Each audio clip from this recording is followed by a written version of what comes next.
Welcome to Vineo.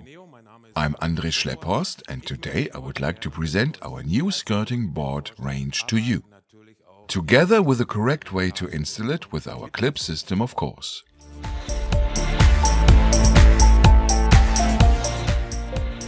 Why do we need a skirting board? Firstly, to complete the installation work so that the room's appearance is finished off well. A skirting board also protects against any negative effects of washing or vacuum cleaning the floor, for instance.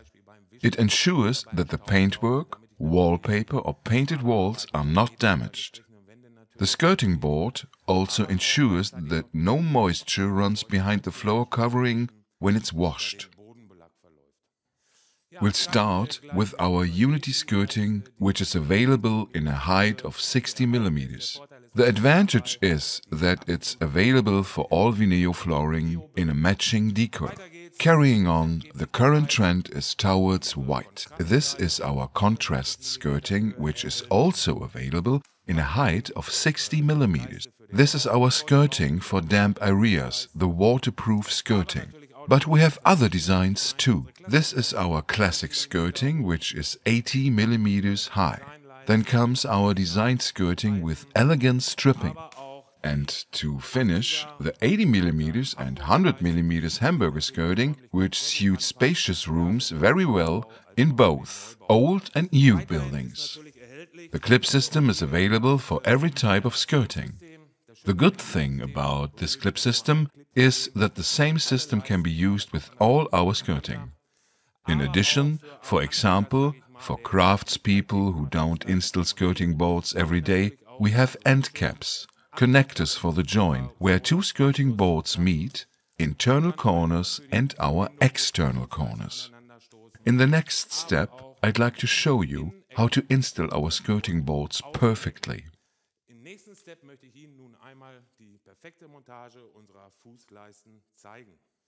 Here you can see the tools you'll need for perfect skirting board installation. A chop and mitre saw, an electric drill, a cordless screwdriver, screws and dowels, and of course the clips to fix the skirting boards. We'll start with installing our skirting board. I recommend roughly cutting to the size of the room beforehand, so that you know where the clips need to be placed. As you can see, we have an edge from the next skirting board here. It is especially important here that the clip sits in the middle of the two skirting boards. Then I can continue the preparatory work to the left or right of that point. It is important to space the clips about 30 to 40 centimeters apart to make sure the skirting board is firmly held in place. For internal corners, we recommend placing the clip relatively close to the corner to ensure that the skirting board stays in place and sits properly on the floor.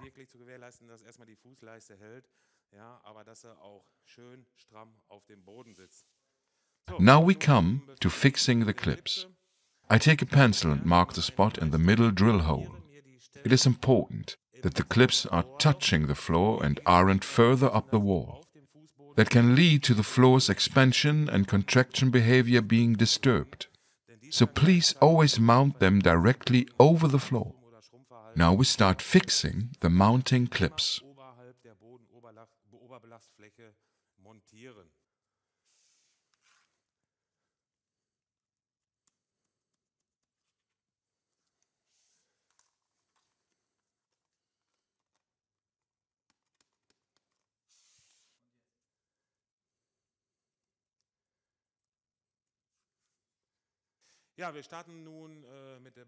I take an electric drill and a 6 mm drill bit and rough drill all the holes. Then I remove the drilling dust with a vacuum cleaner. As you can see, I've finished fixing the clips.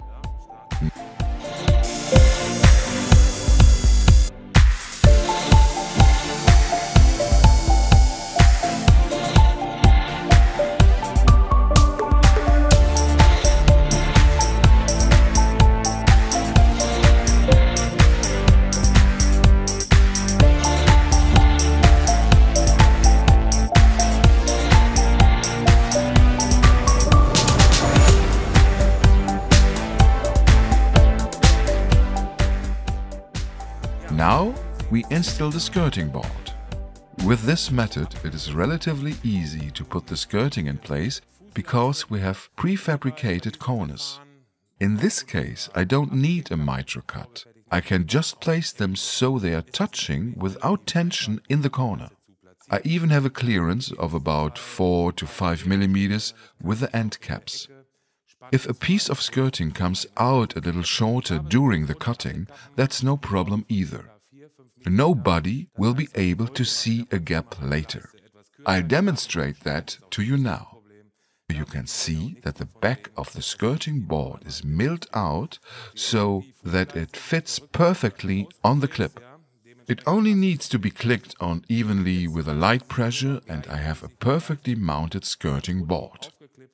We've now attached the straight skirting.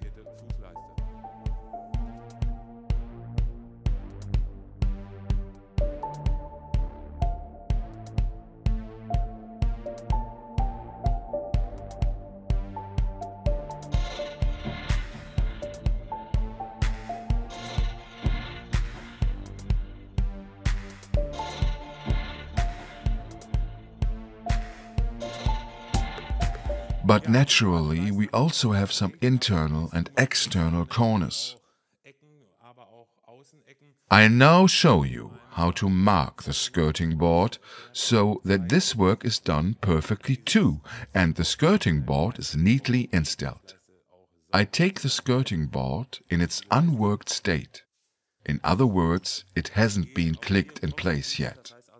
Next, I place it without tension against the installed skirting board and make a mark flush with the external corner. Now I just need to shorten this small piece with a chop and miter saw or a hand saw.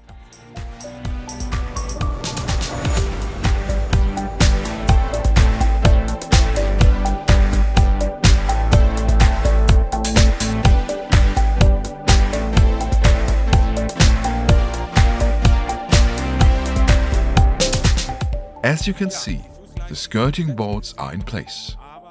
But the work is not yet finished. As I mentioned before, we still have the ready-made external corners, internal corners and connectors, and I'll now show you how to attach them. We'll start by mounting the internal corner. I'll turn the internal corner round first. As you can see, there are two double-sided adhesive strips here and a simply peel of the protective film. Then I place it on the floor in front of the skirting board and push it evenly backwards. I press it against the skirting board using light pressure and the inner corner is mounted.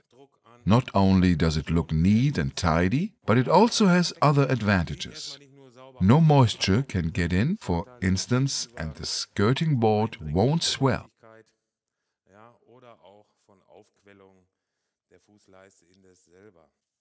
Again, I attach the external corner to the skirting boards using light pressure. And here too I have an excellent end result.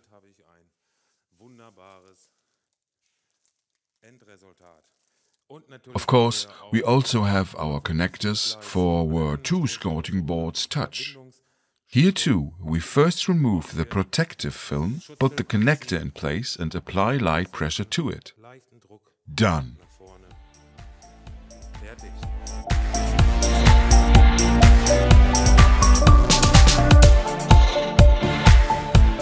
That's how to install our new skirting boards quickly and easily.